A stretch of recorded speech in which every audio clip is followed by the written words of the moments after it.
double teabagging it today.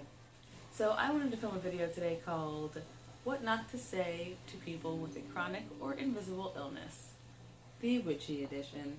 The reason why this is the Witchy edition is because there are a lot of people in the spiritual or metaphysical community that believe that anything on the spiritual level will heal anything on the physical level. And to some degree that can definitely be true for some people. But there are times when we need something a little bit more or something a little bit different to help us to cope with what we're dealing with. I am someone that lives with several chronic illnesses. I have Crohn's disease, PCOS, depression, and chronic migraines. I also have cluster headaches, which sometimes, if I'm under a certain amount of stress, can cause mini strokes, which is very, very scary. Now, one of the things that I hear the most when people find out that I am ill is one of the worst things that you can say to someone living with an illness, and that is, you don't look sick. I'm not trying to look sick. My thought when I wake up in the morning isn't, how do I look ill so that people can feel sorry for me? No, I don't want that. I want to be a person, living my life, having a good time, looking fly. Not today though, girl, not today. I'm not trying to emulate a sickness of my daily life. So no, I may not look sick, but that does not mean that anyone living with a chronic illness isn't ill because they're not showing physical signs of illness. Doesn't mean that they aren't going through something. Just saying. Another thing that I hear, and that a lot of my friends who also have chronic illnesses hear, is when we're feeling ill and we say something about it, it's like, oh, my stomach feels like crap, I'm going to make an appointment with my doctor.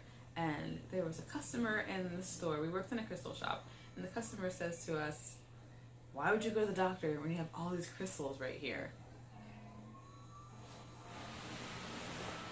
Sir, that's not how this works. I would love it if I could just drizzle rose quartz water on my body and feel like $1,000,000. Some people have illnesses that cannot be cured by crystals.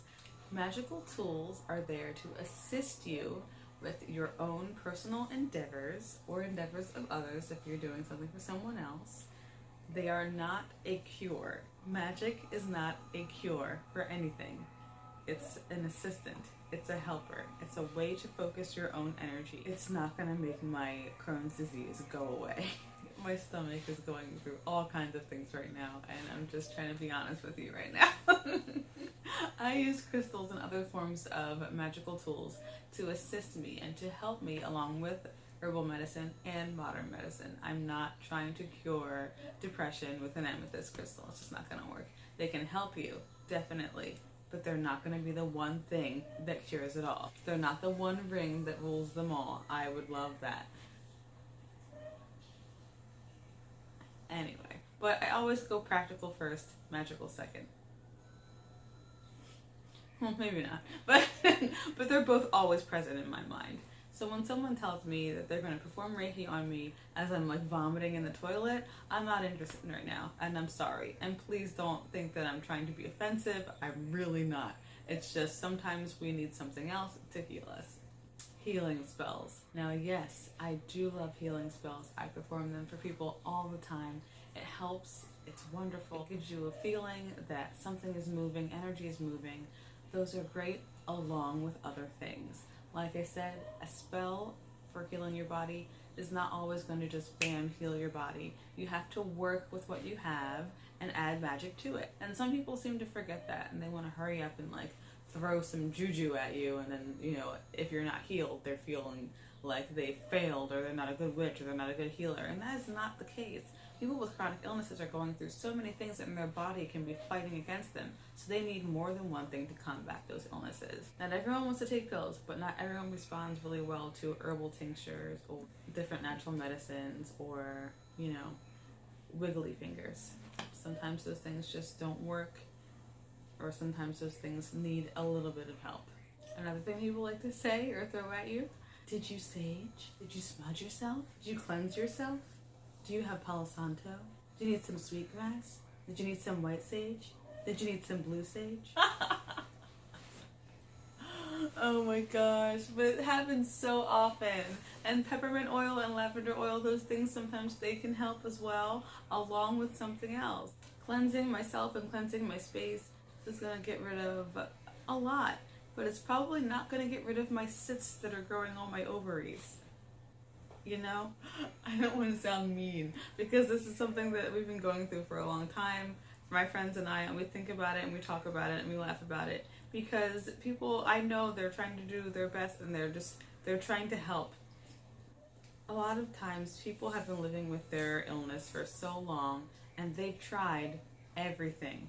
Believe me, we try everything because we don't want to feel this way.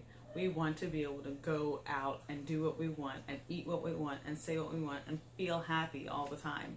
But that's just not the case. But we're working toward it, believe me. Believe me. And if you want to meditate with us and maybe give us a massage, hey, we like that too. I don't want anyone to feel like magic doesn't help because it most definitely helps. And even on just like a spiritual level, on a friendship level, on a placebo level, it really does help to have your mind in the right place when you're going through an illness. So just being a friend is really what we need.